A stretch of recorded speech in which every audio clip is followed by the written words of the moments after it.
L'évolution du multi-écran déjà dans les prochains mois, c'est qu'on va assister vraiment à une fragmentation du marché.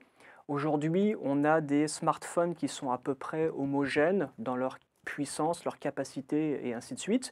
On va aller vers un champ des possibles qui va être beaucoup plus large. Donc on va avoir des smartphones low cost qui vont faire moins mais pour beaucoup moins cher, donc qui vont vraiment toucher la moitié, voire les trois quarts de la population française. On va avoir des smartphones qui vont être beaucoup plus puissants, qui vont avoir par exemple pouvoir prendre des photos en 10 millions de pixels et ainsi de suite, avec des processeurs, des puces graphiques super puissants. Donc on va avoir vraiment des choses qui vont s'élargir.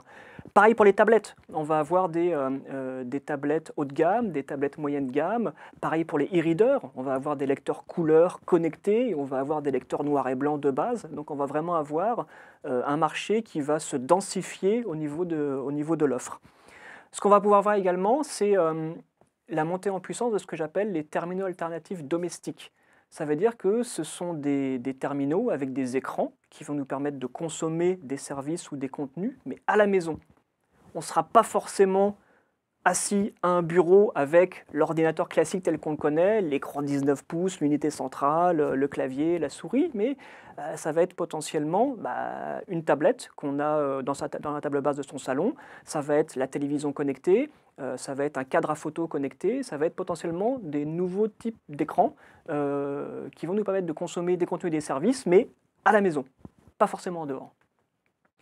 Je pense que le développement des objets connectés, il va passer par les compteurs intelligents. Aujourd'hui, connecter un objet au réseau Internet, c'est complexe. Pourquoi? Parce qu'on ne peut pas mettre les puces électroniques et le protocole de communication sur son grille-pain, son four, son frigo et ainsi de suite.